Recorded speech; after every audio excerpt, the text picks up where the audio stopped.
اعوذ باللہ من الشیطان الرجیم بسم اللہ الرحمن الرحیم السلام علیکم ورحمۃ اللہ وبرکاتہ۔ اقراء الاسلام میں خوش آمدید۔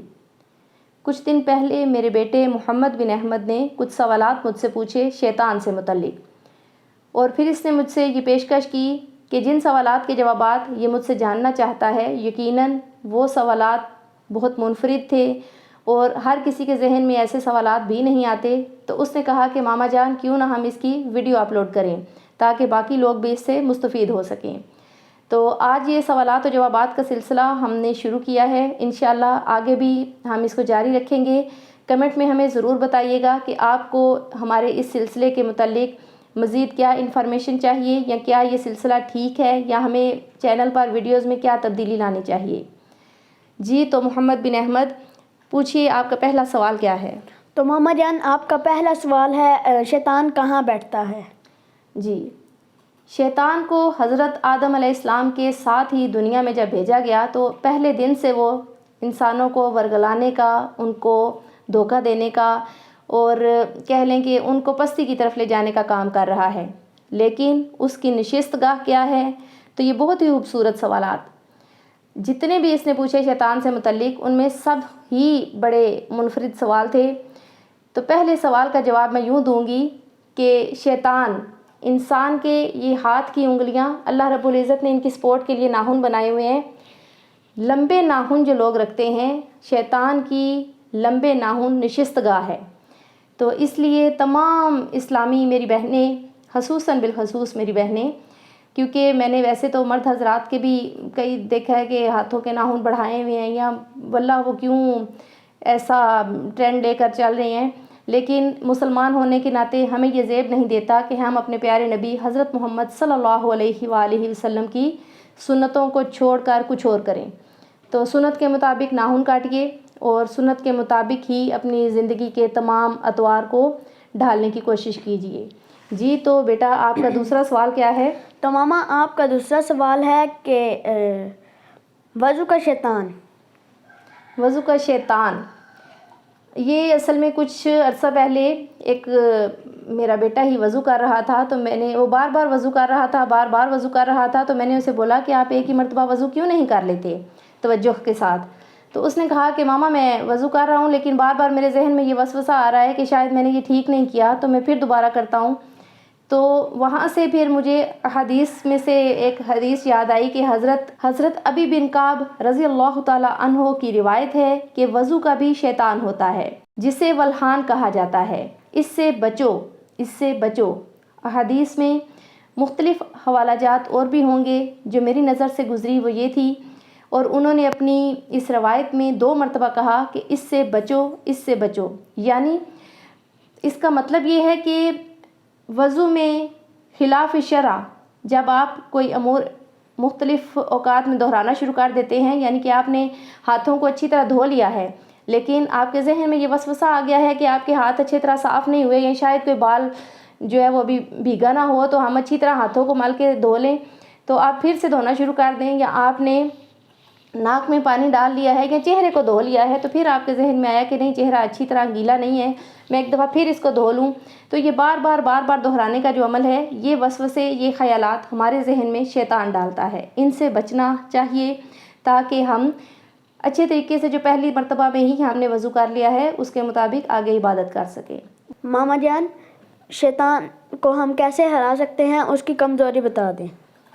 بہت اچھا سوال۔ ہر مسلمان کو چاہیے کہ اپنے مخالف کی کمزوریوں پر نگاہ رکھے۔ بحیثیت مسلمان ہمیں بھی چاہیے کہ ہم اپنے مخالف یعنی شیطان کی کمزوریوں پر نگاہ رکھیں۔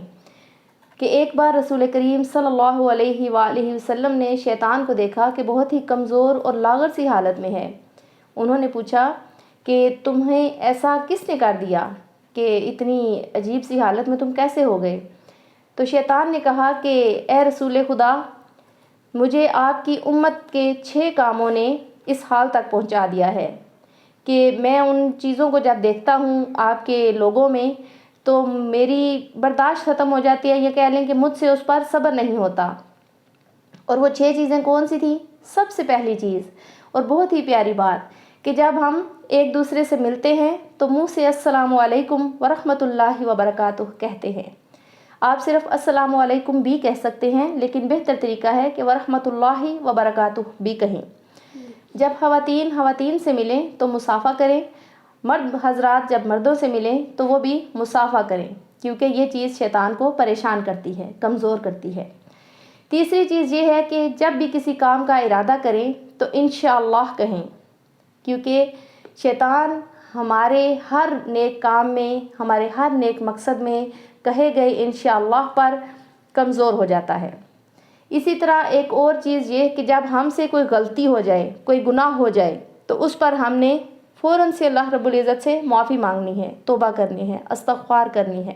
ٹھیک ہے، اس کا بہتر طریقہ آپ کو میں پہلے بھی بتا چکی ہوں.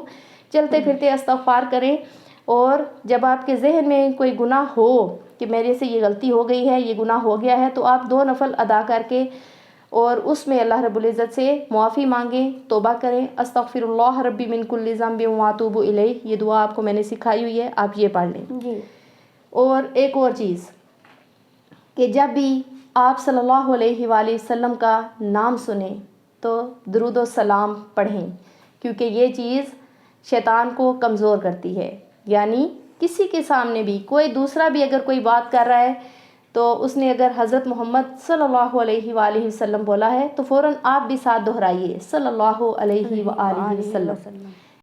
ہر کام کے شروع میں بسم اللہ الرحمن الرحیم جب مسلمان پڑھتے ہیں تو شیطان اس سے کمزور ہوتا ہے.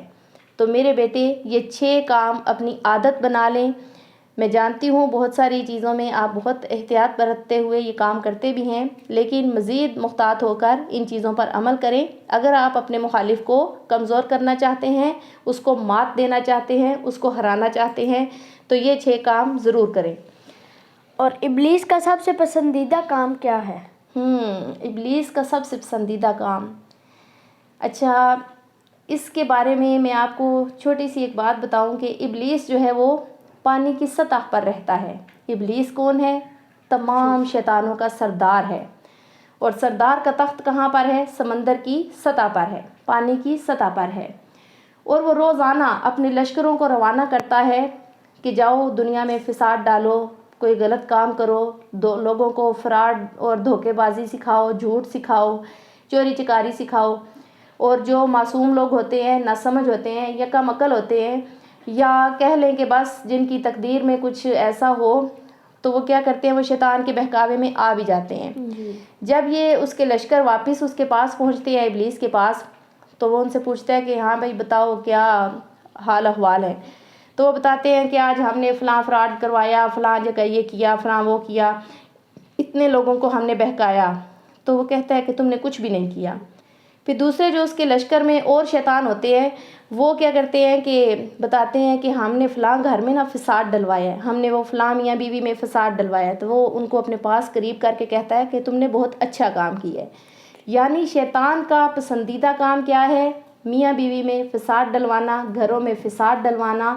تو اس کے لیے، اس سے بچنے کے لیے ہمیں ہر وقت اعوذ باللہ من الشیطان الرجیم پڑھنا چاہیے، لا حول ولا قوۃ الا باللہ العلی العظیم پڑھنا چاہیے. تو آج ہمارے شیطان سے متعلق اتنے ہی سوالات تھے. انشاءاللہ ایک نئی ویڈیو کے ساتھ آپ کے سامنے حاضر ہوں گے. جزاک اللہ خیرا کثیرا وآخر دعوانا ان الحمد للہ رب العالمین.